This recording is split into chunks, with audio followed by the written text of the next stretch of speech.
I think it's intimidating. It looks foreboding to me, but that is enough. That is all I will say about that.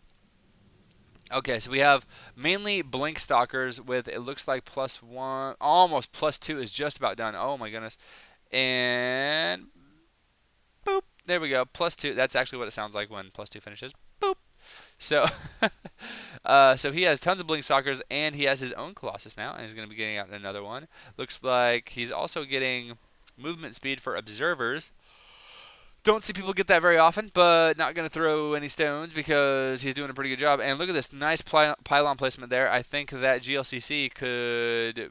I mean, he's playing very well, but I think he could put some pylons around the map. That would be really good. He's in a very, very defensive state right now, but having his army here, he's able to defend his main, his natural, and his third fairly easily. So, and look, if you look at the supplies now, GLcc has been macroing much better. I'm curious to see actually how many warp gates. Looks like 6. 6 warp gates. Gonna check around, see if there's any more. Nope, just 6. So it's 6 versus 9, and that's why there's such a huge population difference.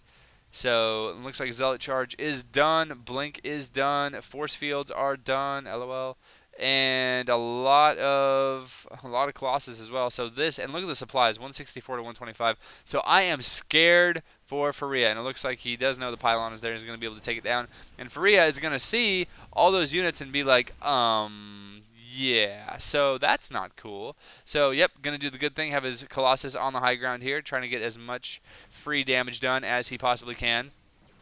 And speaking of free damage, these Colossus are going to be shooting at some pylons. So, now it's going to come down to just unit placement and unit control. Third Colossus pops out right now, and that's actually huge. He does need that third Colossus because there are 3 Colossus for the other opponent as well. Some good force fields going down, trying to keep these Zealots off. And here come the Colossus doing quite a bit of damage as well. There's the offensive blink, and he's going to be trying to focus down a Colossus. One Colossus does go down for GLcc, and another Colossus does have a lot of pressure being put on it. And will it go down as well? Oh, it doesn't. But look at all the units that GLcc still has. It's 116 supply versus 74 supply. A round of Stalkers is warped in, and that's going to help him a ton keep his Colossus alive. And it looks like, oh wow, wow, I actually can't believe he held that off. It looks like, oh, and as another Colossus does go down, it looks like a lot of damage was done to the economy though. Now he's going to be moving up here to the third. And Faria is in kind of a weird spot. Yeah, I think at this point it's really come down to supply. Oh, lots of probes being taken out. That is absolutely going to. You can see the worker supply is plummeting. Now GLcc has double the worker supply, so that is never good. It looks like he is going to lose this final Colossus, but I think the damage has already been done. The third is totally cleaned up. He lost a lot of probes at his natural as well, and his main is not mined out. So, oh no, Faria is in a really weird and awful spot now. You can see that both of their macros slipped a little bit during that battle, as they both have tons of money, and it looks like GLC is going to be adding on another Robo, and just going to be staying on 3 bases for now. But he is so far ahead, he's just going to be chrono boosting out some probes, and he can literally do anything he wants at this point. And I don't know how Faria is going to come back from this. I think he needs to do a push really quickly, and he needs to do quite a bit of damage. You can see they both have a lot of money, and now it is 82 supply versus 114. Ugh, I don't know. That's so many Zealots. Oh my gosh, so many Zealots, and a ton of sentries too. That Zealot, Sentry, and Colossus is the name of the game.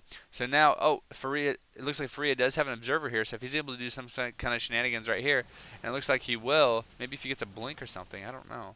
But it looks like GLcc is going to be moving out around this way to try to force him to back off. And we're going to have to see what happens. What is Faria going to do here? This is really big. Oh, and he blinks up into the main. And great job. Look at this.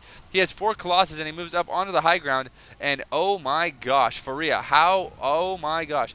Unit positioning is so important in StarCraft 2, and you can totally see that this is why. Looks like Faria is now in the base, and he has total positional advantage. 1 Colossus does go down for GLcc, and Faria still with all 4 of his Colossus. And now look at this, Faria is taking the supply lead for the first time in the game, and I don't know if there's anything GLcc can do at this point. Oh no, and it looks like GLcc has left. Faria comes back and wins. Holy crap!